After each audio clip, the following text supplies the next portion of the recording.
Welcome to History Hack.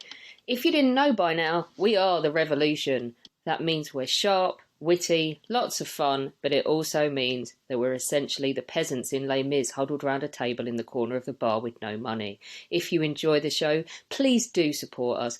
We have a Patreon account by which you can donate a small monthly sum in appreciation of what you're hearing. Alternatively, we have Ko-fi, in which you can just do a one-off donation as a thank you if you particularly enjoy a certain episode. Either way, we massively appreciate all of your support. Hope you enjoy the show.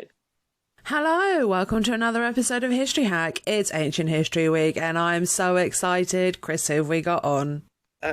Today we have Dr. Adam Parker, Curator of Archaeology at the Yorkshire Museum and Visiting Fellow at the Open University, and he's here today to talk to us about his specialism of ancient magic. So, Adam, welcome to History Hack. How are you doing? Hi, I'm very well. Very pleased to be here. Thank you very much. I'm so looking forward to this. I'm not going to spoil why just yet, but I'm going to let Chris start this first question off. We should really start by saying, what sort of magic do we mean? So before we get to the content warnings that Alina's alluded to, I just want to set the scene a little bit for what magic is or what magic was. There is a little bit of a problem in the academic research of magic that as a community, we haven't really decided what that word means or if it is actually an appropriate word to use to describe the stuff that we're describing. This has caused a little bit of tension. So there are two very broad camps, if I want to be reductive about it, in the study, one of which suggests that magic is an appropriate word, an appropriate rubric to use to describe the group of objects, the phenomenon that we use it for. There is another kind of polar opposite camp, which suggests that most of that stuff could be better explained by other broad categories, such as religion, or maybe it's a sort of kind of ritual activity that belongs to something different. When I kind of started my research, I was pretty militantly in the first of those camps, and the more and more I come across it, I worry less about exactly how I'm trying to define what this is. This is an issue of semantics, right? What is magic? What do we call it? And what do we mean by that? And broadly, I take quite an open approach to this now. And I think it is an appropriate word to use to describe the things that I'm going to talk about. If only because I don't have any better language to be able to describe those things yet. If that comes along, we might be talking about something else entirely. But yeah, magic may or may not exist, but let's talk about it anyway. What I actually mean by that, magic is or was a phenomenon that allowed people to interact with the world through supernatural means. This is all a little bit technical in how you want to think about it, but basically this lets people take power from a supernatural realm and employ it in their own lives. From my point of view, that's a little bit different to religion. So if there is that dichotomy, it's slightly different to that, because religion requires you to ask a god or a deity for help. You need to enter into some sort of bargain, say, help me in the Roman world, help me, whatever god. There are lots of them. I'm going on this dangerous sea crossing. Help me to do that, and I will dedicate an altar to you and sacrifice 500 pigeons or whatever it's going to be. Magic is different because it allows you to circumvent that whole kind of official process and just say, here's some power. I know these magic words and I've got this magical material that is now mine and I'm going to use it to do this thing. That thing, at least in Roman magic, which is what I'm talking about, can be trying to divine your future, trying to use amulets to protect you from supernatural harm, trying to curse people and do horrible things to them, using that power, trying to make people fall in love with you, all sorts of weird and wonderful different things. There's a very broad church, for want of a better description, of what magic actually was used for. In the ancient world, one of the clearest concepts that helps me understand what magic was is the evil eye. The evil eye is the Roman embodiment of bad luck, supernatural, bad things happening. If you want to think about it, in Roman art, it is depicted as a disembodied eye. It really is easy to think about it as the Eye of Sauron from the Lord of the Rings franchise, all right? Think about a big burning eye on top of a tower. The Roman evil eye isn't burning, it's not on fire, but it is a giant eye that is lidless and unblinking. And they kind of work in similar ways, all right? So the evil eye was attracted to things that people placed value on. So maybe you had lots of riches, then the evil eye, you might be drawn the gaze of the evil eye. Maybe you have a beautiful new baby and you could draw the gaze of the evil eye. In the Lord of the Rings, the evil eye is drawn towards the precious, and in the Roman world, it is precious things that the evil eye is trying to catch his gaze on. If the evil eye's gaze did land on something, bad things would then happen. So is the understanding of how this phenomenon worked. So maybe you are with a small baby. Let's take that as an example. The evil eye is particularly drawn to this kind of thing. You look upon the sleeping baby. The baby wakes up. It's crying. It's sad. Oh no, you have drawn the gaze of the evil eye. This is a bad thing to have happened. There are much more serious consequences for drawing the gaze of the evil eye, but it's kind of a spectrum of different things. And there are definitely places where the evil eye seems to particularly follow its gaze. Its gaze does move around a little bit. So transitionary places and landscapes. So thresholds into and out of buildings, they're dangerous places. Crossroads can be dangerous places, and certain times of the day or certain people in certain situations can draw the gaze of the evil eye. It's just understood to have existed and to be a bad thing. And quite a lot of Roman magic, certainly quite a lot of amulets, were designed to try and stop the evil eye affecting your life in a meaningful way. I have a question. It kind of relates to this, really. So, in theory, we would say that going to an oracle, like for example, at Delphi, would be religious, but would that not also be classified as magic? And therein lies the grey area. So there is, it is really, when you break it down, it doesn't work to a this is a magic and this is a religion kind of dichotomy, because people can come up with examples that say, actually, there's a little bit of a different flavor in all these things. Maybe there's a big gray area in the middle. Some practices might fall in one camp or the other. So, like I say, I tend not to worry about it too much and think that they definitely intersect. That is unambiguous. There is a connection between these two concepts as we are defining them. But I'm not going to worry too much about trying to say this is one and this is the other at this point. But that's exactly the kind of thing that you could bring up to challenge that approach that I've suggested. I completely agree. And it's the way, so for example, we spoke with Michael Scott about this idea of the oracle at Delphi and the whole argument of, was it really a divine intervention? Was she really serving the gods? But I think in a way it's also to do more or less with modern sort of science and being able to trick people into believing that it is either magical or divine or whatever, even though some people are saying, oh, she was inhaling drugs or she was sitting on top of some sort of mountain that expelled some sort of gas or something along those lines. But I don't know. What would be your theory on this? It's a bit of a tricky question, but I think that there is evidence in the archaeological record, certainly of Roman Britain, which is really where I study, that there are objects that show technical and deliberate manipulation to try and achieve this goal of getting the supernatural powers to do things. And I'm going to tangentially talk about some of these as we go along, hopefully. With the oracle at Delphi, I really do feel that is an issue of semantics, isn't it? It's us trying to impose a structure of language and a structure of understanding the world, our world, onto the ancient world. When you really start to challenging it, sometimes some of those different categories are going to start to collapse. So then, at least from my point of view, I kind of look at what are we left with then. If we're not going to worry about semantics, I'm not going to worry too much about these broad categories. Let's look at the stuff.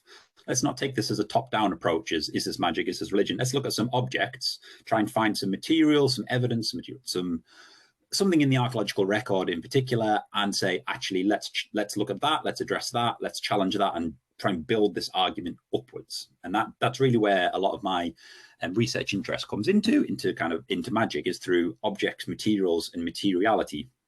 It's a bottom-up approach, which is directly designed to challenge the problems of coming at it from the top, which is what you're alluding to. So let's stick with that. You've just mentioned material culture evidence. Let's stick with the evidence. What evidence do we have? And I love part of Chris's question here. Are there spell books kicking about? Is there something that you would just walk in and have like hidden under your floorboard, this giant spell book, and it would give you everything and all the answers that you need? That might sound like a naive question, but the answer to that is yes, there are. Oh, This is a okay. thing. I've just been it's a kicked down. So, um, one of the best bodies of evidence for Roman magic in particular is a group of documents called the Greek Magical Papyri. So the Greek Magical Papyri, which are primarily found in Roman Egypt, are a series of papyrus spell books dating from the centuries BC to about the 4th century AD. Some of them are written in Greek and some of them in Demotic, and very few in Latin and a few other languages between them. And what they are is a DIY guide to do Roman magic. It is to achieve this effect, get these objects, say these things, write this stuff, and do it in this way at this time. It really is that straightforward. There is an excellent translation of them that is available for free. If I may shamelessly quote from the first of the Magical Papyri. Yes, please. This is what I was going to say. Please give us a spell that maybe, or a love spell if you've got one, that Chris might be able to use that one. I can send you the index afterwards if you're really interested in finding out what fun demons and things you can summon. So in the first section of the first magical papyrus, a demon comes who is an assistant who will reveal everything to you clearly and will be your companion and will eat and sleep with you. Let's not worry about that too much. Take together, therefore, 2 of your own fingernails and all of the hairs from your head. Take a Circassian falcon and deify it in the milk of a black cow. Drown it in milk. After you have mixed Attic honey with the milk, so you've drowned the falcon in milk and honey, and you've chopped off your fingernails and your hair. That's where we're up to so far. Once you've deified the falcon, wrap it with an undyed piece of cloth and place it beside your fingernails along with your hair, and take a piece of choice papyrus and inscribe on the papyrus in myrrh the following. And the following is a series of the Greek vowels which appear in a pyramid where there's more letters on each line as it goes down. So then take all this and set it in the same manner along with the hairs and the fingernails and plaster it with uncut frankincense and old wine. That's the first paragraph. And then that papyrus goes on to tell you all the fun magic words that you need to shout and when you need to do it. So you have to do it at a certain time of day and do it for 7 days on the row and do all of these other things to try and get this demon assistant who's going to come and tell your future for you. So yeah, this is a thing. This is a body of evidence that exists that helps us tell us about ancient magic. Unfortunately, there's nothing like that in the Roman Northwest and certainly not in Roman Britain. So we rely on other sources of evidence. There are some useful bits of epigraphic evidence or written language that survives on particularly curses. And there is another group of objects called lamellae in Roman Britain. Lamellae are really fantastic things. They are amulets which are designed for a specific purpose. The most complete one of these from Britain is a series of 16 lines in Greek. The first 3 are all weird and wonderful symbols that don't mean anything. They're called characteres, which means characters.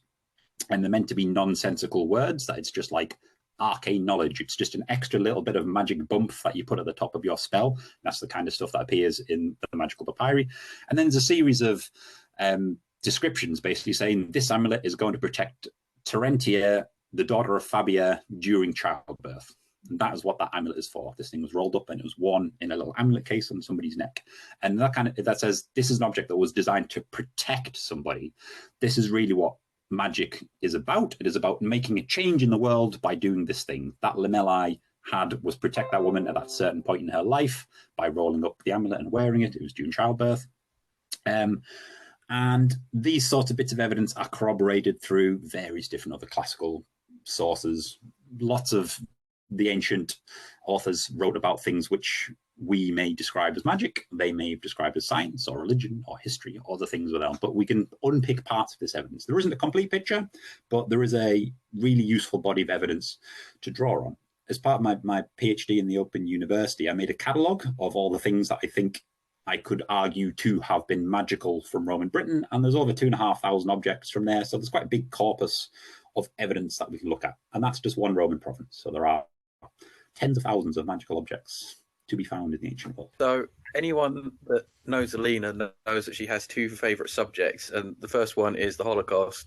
We can't get away from that. And the other one is phalluses. Now, I understand, if we're talking about Rome, how long before we get on to phalluses?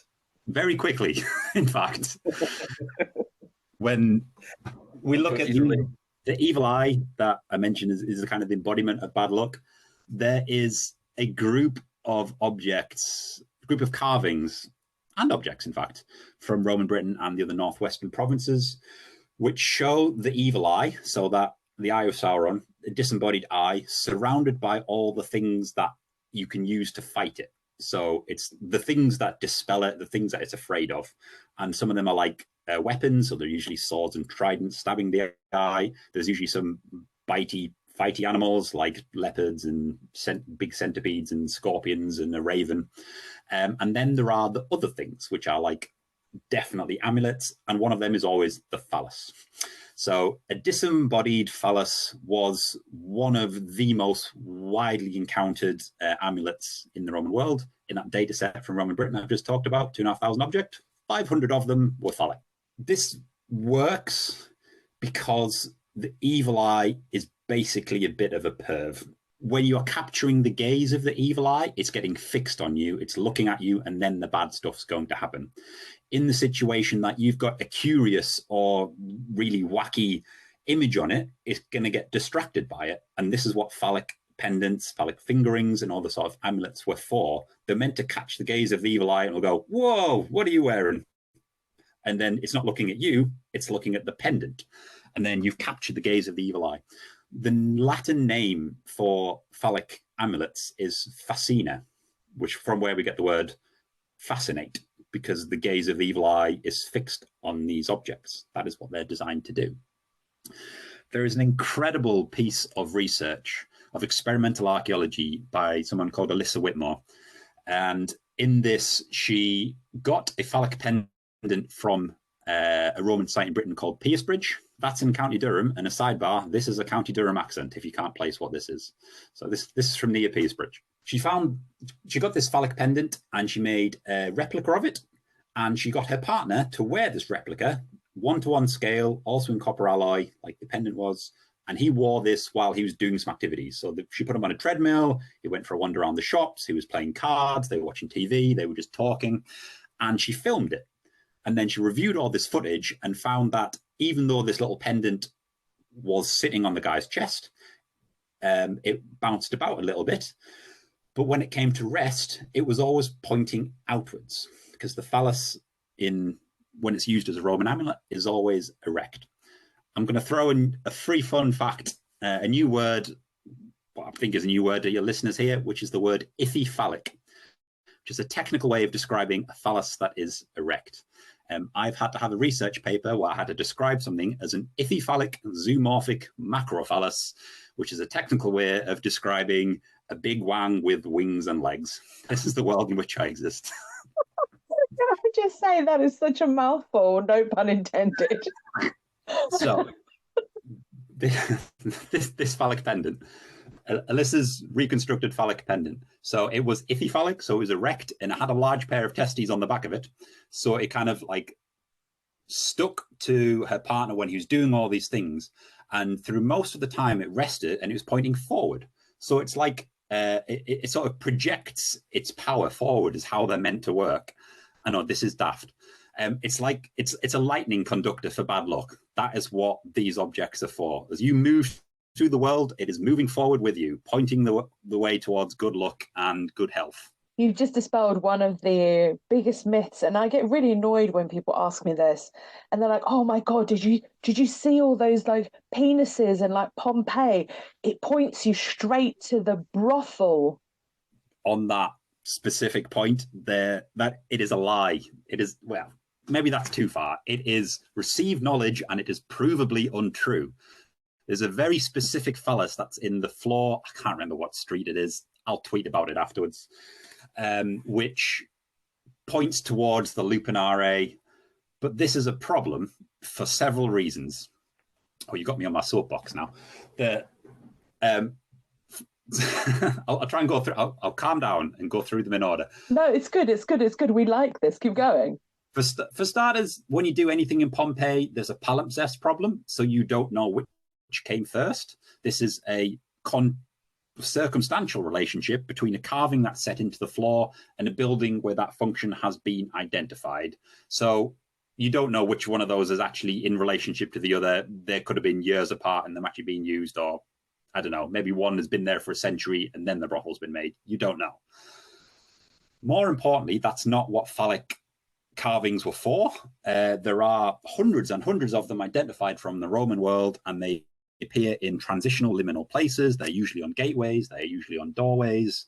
There are these examples that I talked about where the phallus is fighting the evil eye. There is a whole series of carvings where it's just a one-on-one battle between a phallus and an evil eye. And there are some of them at Pompeii that show this distinct dichotomy between the thing that protects you and the thing it's protecting you from. So in the wider corpus of all this evidence, that just doesn't work. Number 3, and what is probably the most compelling of them, if you ignore all the magic theory and what's that about, is that that's not how advertising works in Pompeii.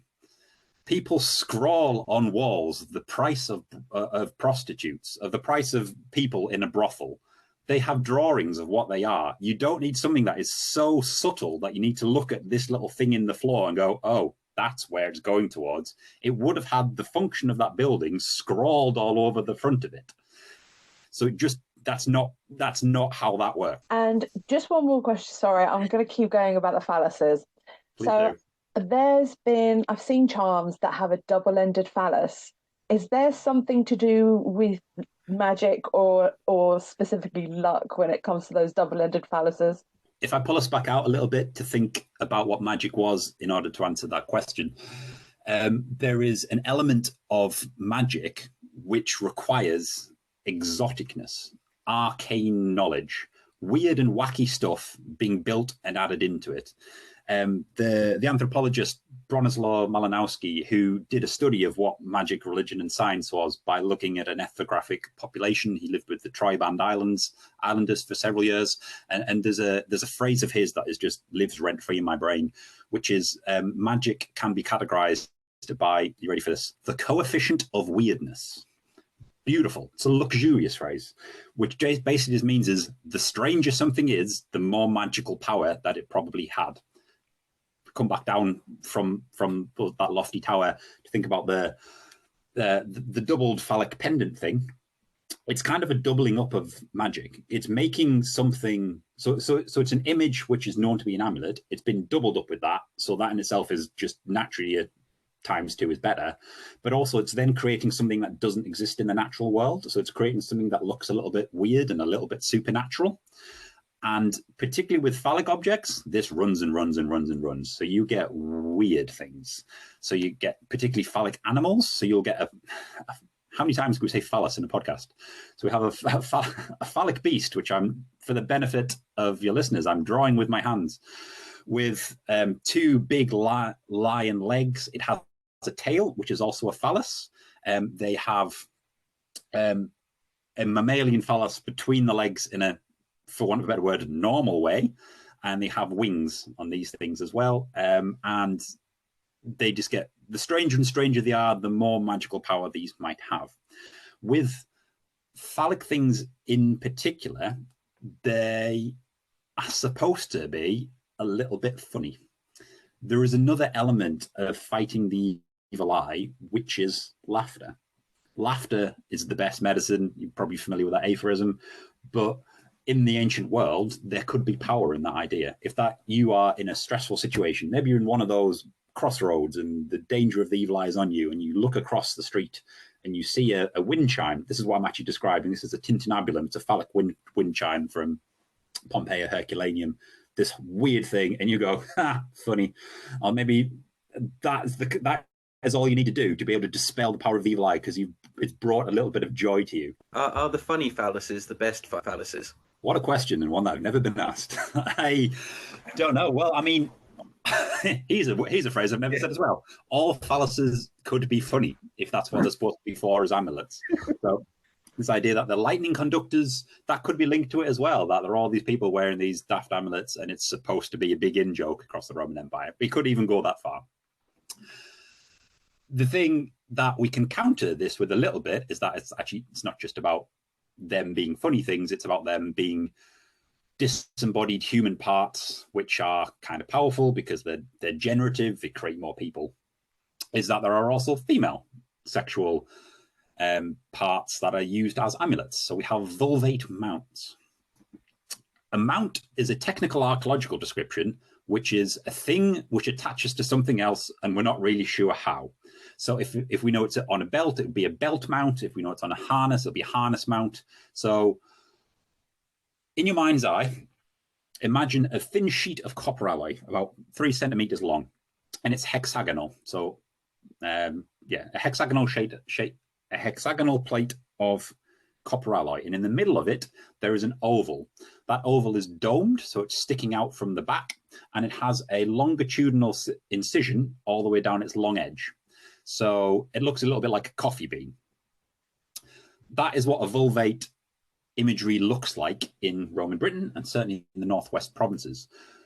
Yeah, you might be thinking about that as like, I need a lesson in anatomy, but no, what this is doing is it's showing female sexual parts at one step removed. There's both a literary and visual pun that connects female sexual body parts with cowrie shells. If you can imagine a cowrie shell, it is rounded. There are bits that go in, there are edges. Google it if you're not sure what I'm talking about, and hopefully your anatomy lessons will be sufficient to make that kind of semiotic link between those two things. What the vulvate mounts are doing in copper alloy is they are copying cowrie shells, so it's one step removed from actual female body parts. But they're designed to do the same thing. It's still a sexual body part in a strange place, and so would attract the gaze of the evil eye and dispel all the negative malignant forces that could be happen to it. Where they particularly get weird is that vulvate mounts are mostly associated with horses. So they are particularly associated with harness straps and Roman cavalry sights. So within the Roman psyche, there seems to be this understanding that male body parts could be carved on buildings and worn by people, and not just by men, but men, women, adults, children. It's an amulet for everybody. It's for the whole family, fun for the whole family. But the female sexual body parts seem to be associated with horses. I don't have a good explanation of why that distinction exists, but it is archaeologically sound. I have a theory. Would you like to hear my theory? I would love it. It is especially done for Roman soldiers so they realize and remind themselves what they're missing and fighting for. Sold. Let's write a paper. I think that's the only logical thing I can think of, really, it's to do with horses, because predominantly men ride the horses, right? So it's got to be there to remind men of either what they've got at home or what they could get at the local brothel. I think it's a dangerous game to be trying to apply logic to all of these different types of Roman magic. So before we move on to the next question, what is your, it's going to sound really weird, what is your favourite phallus? And don't say your own. I actually have an answer to this question, which is a straight answer to this question.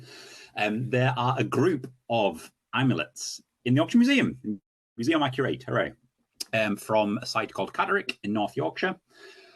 And it is a group of 6 phallic pendants. And it's not just a phallus on its own. It is a phallus, and then the other end of it, it is a fist. These are fist and phallus amulets. So like you mentioned the double phallic amulet, this is a different variant.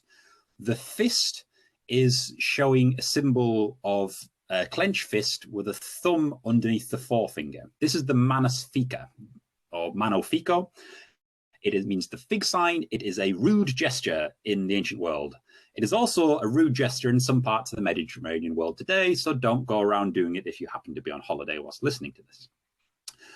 So the other end, so this is a different amulet. This is a gesture that people did to protect themselves. It's like crossing your fingers for good luck, but a little bit more vulgar. It's almost like sticking your fingers up at the evil eye. And this image is captured and put on the opposite side of these little phallic pendants, and there are 6 of them, and they were strung together as a whole little pendant, and it was found in the grave of an infant. So they were designed to, it's something that couldn't have been worn by an infant because they were huge, so it's probably owned by an adult, but then that protection has been passed to the tragically deceased infant. But as a group of objects, they are almost unparalleled, and they're showing 2 different magical phenomena in use together. And that is my favourite Roman phallus. Chris, do you have a favourite phallus? Yeah, just looking at this guy with the 4 penises coming off his head and the giant. I mean, I just feel woefully inadequate now. Quite a way. So that is now your favourite phallus, Christopher, is it? No comment. I'll give it. It's very impressive. I think and very magical. I think mine isn't a pendant or anything like that, even though I would love to have wind chimes with like loads of phalluses on it. It's like my dream to have that. But for me, it's always been the statues of Priapus in the House of the Veti in Pompeii, because they have like these huge statues with a giant Priapus and water comes out of it. Like, how freaking cool is that? It is probably religion rather than magic, though. Exactly, but it's still pretty cool. I don't know, Chris, would you like to have a statue with water coming out of his phallus? Well, I once said that I wanted to have a statue for when I ruled the world, and a friend of mine said, "Yeah, good. It would give the pigeon something else to shit on." So yeah, why not? You're awful. Right, Chris, go on. I've done all What the about your secret? talking. Well, I was just about to ask, what about your Secret Santa present from last year with the phallus riding a horse with a cowboy hat on picture? Oh, no comment. It's like one of those little lead medieval Right. jobbies. It's an image That was an adult colouring book. travel across time. No? Okay. Right, so how far have we got?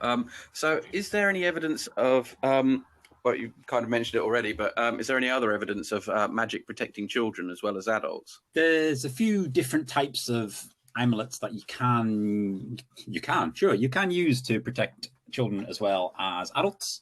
There's 3 or 4 I'd like to mention. There are 2 which come up in the literature quite a lot, which are called bullae. So bulla is the singular, and lunulae, which is lunula is the singular of that one. These are 2 different things. Bulla is Latin for bubble. So if you picture, like, imagine 2 tiny balls with a flange around the end facing in towards each other. So it's like a little ball with a big flange around the outside of it, and they're tiny little things, half centimeter kind of size, sometimes a little bit bigger. And these in the academic literature become particularly associated with highborn, so patrician in the upper levels of the hierarchical Roman society, with young children, particularly young boys, even emperors. So the Emperor Nero, when he's in power, there are a series of busts that are kind of issued or created around him, and where he's looking very youthful, and he's wearing one of these bubble pendants around his neck.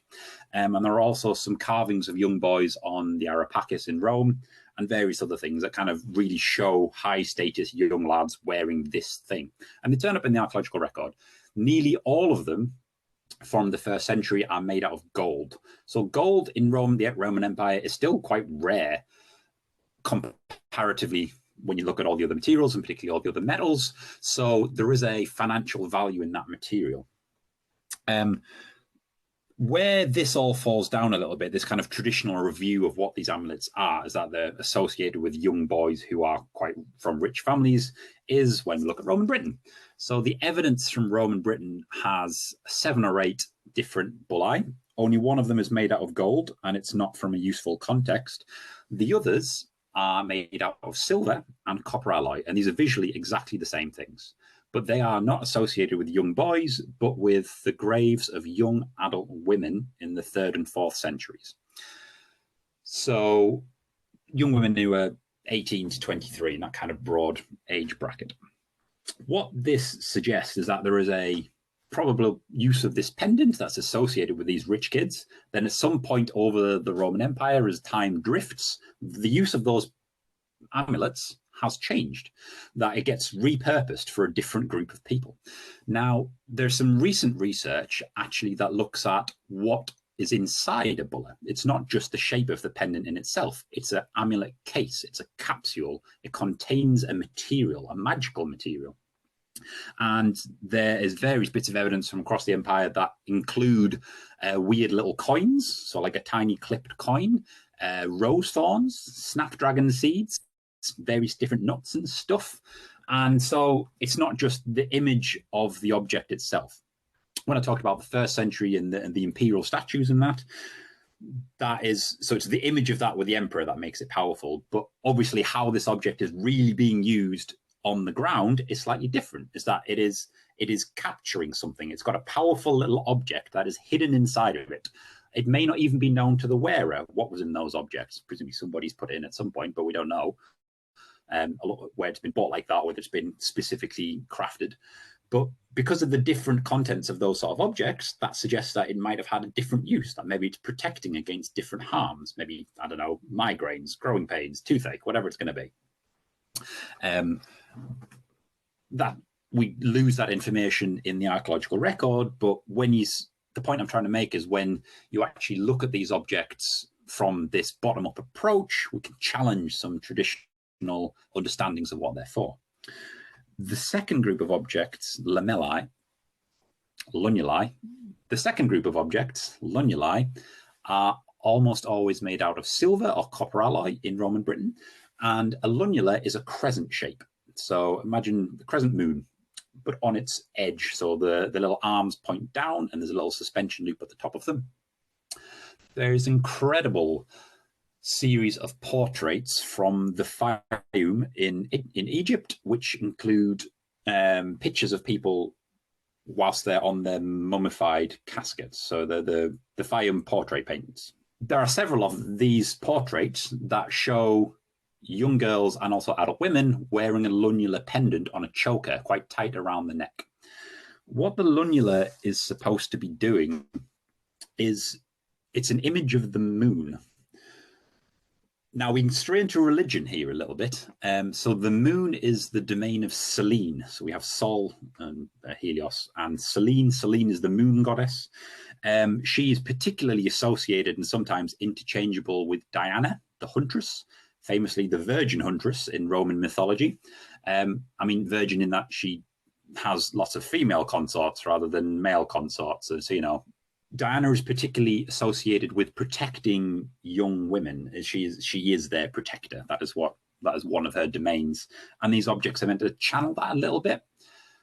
They're also mentioned in the spell books in the Greek magical papyri and how to create one. So sometimes they have little bits of text that are scrawled on them. Sometimes you have to say a prayer to Selene or to the moon or to Diana or to some other supernatural powers in creating them. And the other things that I mentioned already, so some of them might have just been bought off a shelf because they're almost mass produced, but things like that lamella protecting Fabia and Terentia during childbirth, there is kind of a production, there's a ritual, there's a craft that's involved in creating that amulet.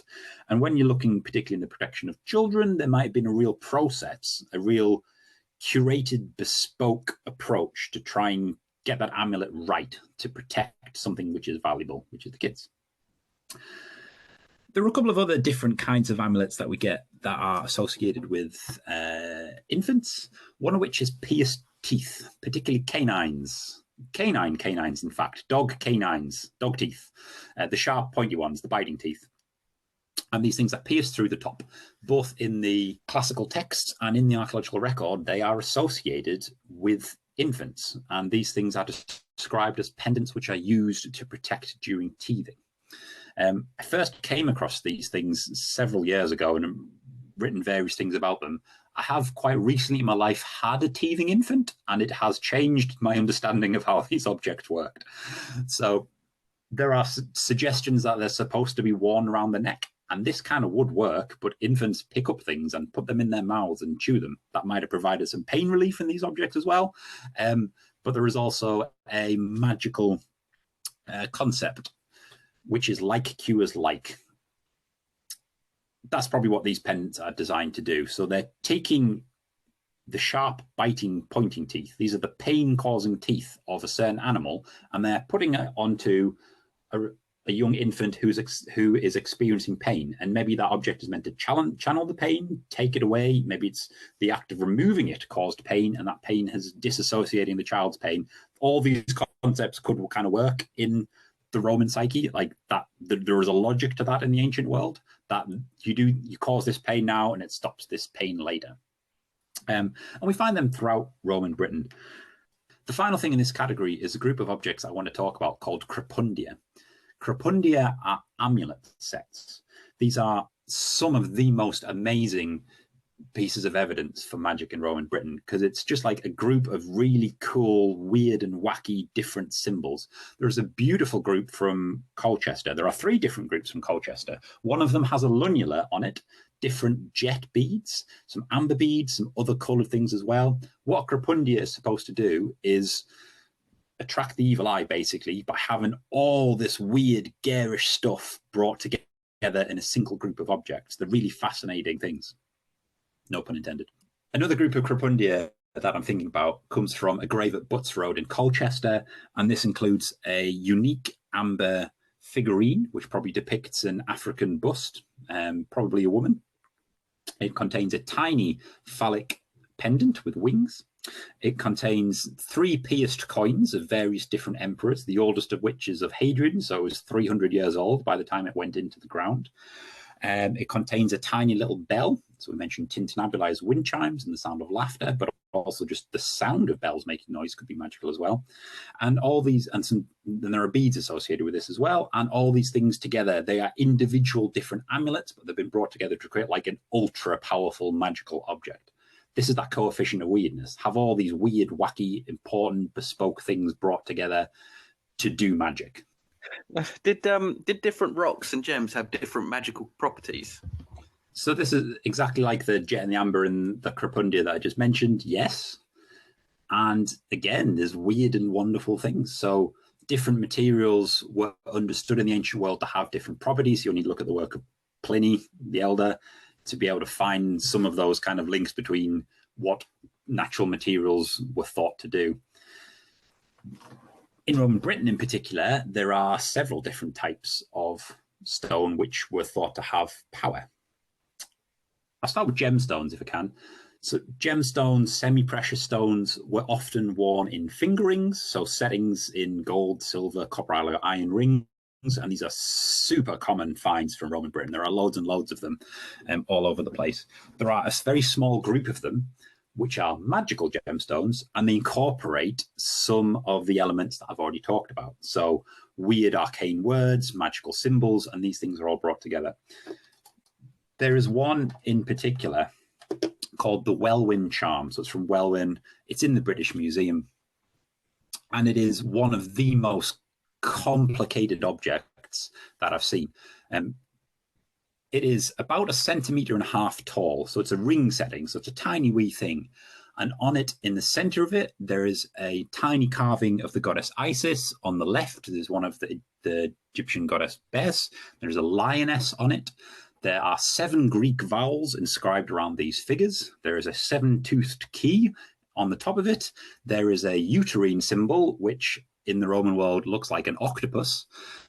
And these things are all wrapped together in an Ouroboros, so a snake eating its own tail. This is 1.5 centimeters tall. It's tiny, the evidence on this. And around the outside of this gemstone is a large word written in Greek, which is a palindrome. I'm going to try and say it. I'm going to try and say it phonetically. Aeminen Aberoth era Thorabel Eamenea. This is 1 letter shy of a 32-letter palindrome. Palindromes and doing weird and strange things with words, again, that's arcane. That is magic. That adds extra power to a thing. Why I'm talking about this in terms of stones is because this object was also made out of red hematite, which is bloodstone. The uterus symbol on it and all the other different elements together can be used to create an argument that this object was designed to protect women, specifically from women's health issues. So something to do with uterus pain, perhaps heavy periods, maybe childbirth. There is also a concept in ancient medicine of the wandering womb, which is the idea that a woman's uterus is not fixed in place and can fly around her body, causing all kinds of strange health problems. I'm not going to dwell on that, but if you'd like to find out more, find the work of Professor Helen King. She's written excellent things about it. These specific symbols were carved on this specific material because it looks a little bit like blood, because that's the association with this material and what it's designed to do. So stones have power.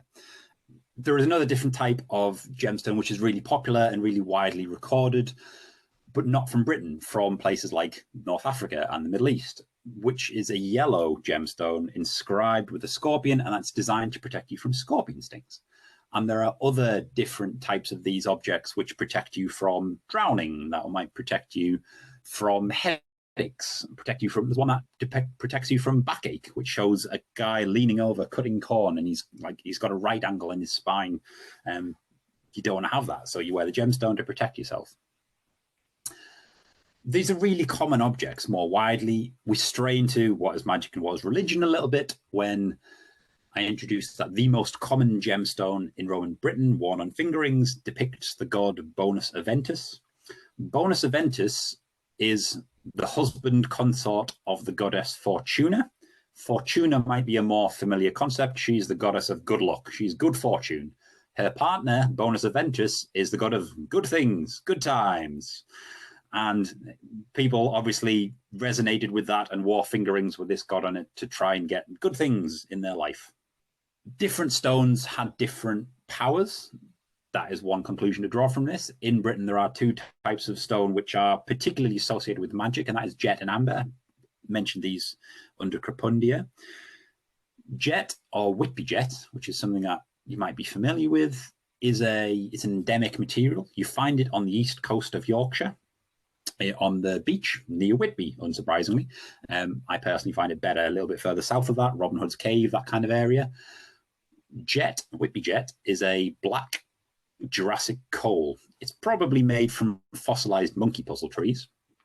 And it's a material that is used in Britain from the Neolithic and into the Bronze Age, the Iron Age, but in the Roman period, it really explodes in its popularity, particularly in the 3rd and 4th centuries AD. There are different sources of jet on the continent in other parts of the Roman Empire and in Germany and bits of Spain, but British jet is definitely exported into the continent, such as its importance.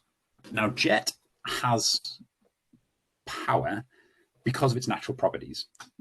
The most important of this is that it is electrostatic. So if you have a piece of jet and you can rub it, it produces a static charge. You can use that to attract hair and cloth fibers to the object. There's just an inherent literal power that exists in these things, and that was probably used to give it a ritual and magical function in the ancient world. Most jet objects were probably fairly mundane. There are loads of beads and there are loads of bangles and hairpins in particular made out of this stuff, but there are a couple of groups of objects which definitely have a magical flavor to them. There are about 10 or 11 pendants with a Medusa face on them, and in 3 or 4 of them, that Medusa face has been worn smooth by somebody rubbing it to produce that electrostatic charge. We can show that kind of engagement with creating this weird power of the object through how that object has survived. There's a different group of objects depicting miniature bears and tigers, and they have the same thing, that people have rubbed them and they've been worn smooth to create this electrostatic charges in the object. There's an inherent physical power within them that becomes linked to them being used in protection of people. The jet Medusas are particularly associated also with young adult women, but they're probably quite high status. The bears and cats are associated with graves of quite tragically deceased infants. So there are groups which these two different classes of object were kind of designed to protect. Protection after death and into the afterlife is an important concept in the ancient world. So grave goods is one of our really good sources of evidence for some of these things. Amber is very similar to jet, specifically because it's also electrostatic. But amber is super rare in Britain. Comparatively, there aren't that many different objects. There are 7 or 8 different figurines, things. Most objects made out of amber are little beads. And there isn't really a good source of amber from Britain, so this stuff is coming from the continent through parts of northern Italy. Amber is talked about extensively in various ancient sources about its sensory properties, that it produces almost like a fruity smell if you can rub it, and also because of this action of rubbing it, you're going to produce electrostatic effect, and then it's made into weird and wonderful different objects which were designed to protect people from the evil eye because it's an unusual material used in an unusual way and it did strange things. One last question before we finish, and then I promise we won't be bugging you anymore.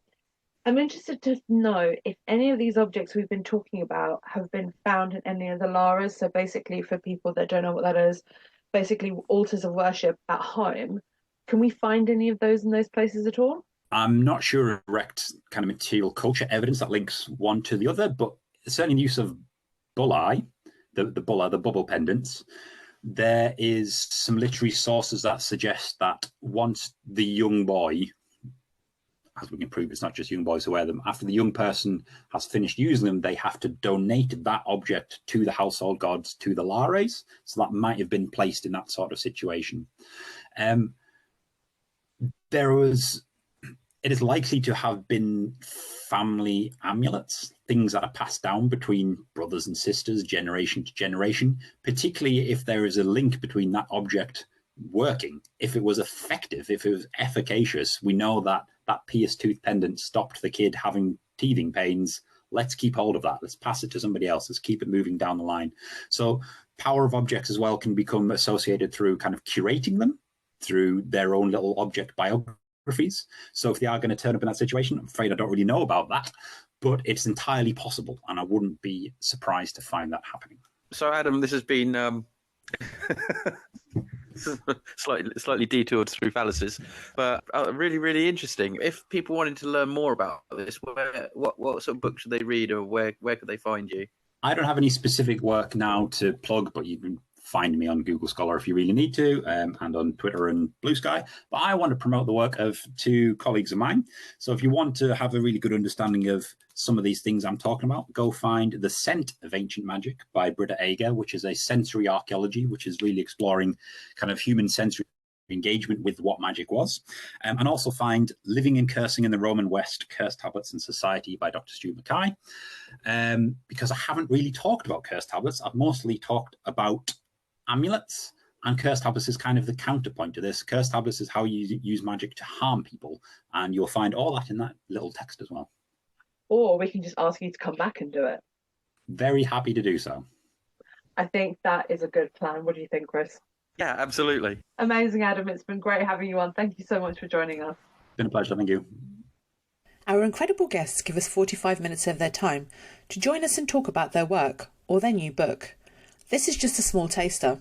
As a result, we have launched our very own bookshop on bookshop.org, where you can find our guests' latest books, you can support them, and you can support us on History Hack. 10% of every sale via our bookshop supports the podcast and allows us to keep going and bring you more top-of-the-line guests. You can find our bookshop at bookshop.org/shop/History Hack, or search for us in the shop section. Thank you so much for your continued support. We really appreciate our listeners and supporters. So make sure you get down to the bookshop and grab yourselves a new book.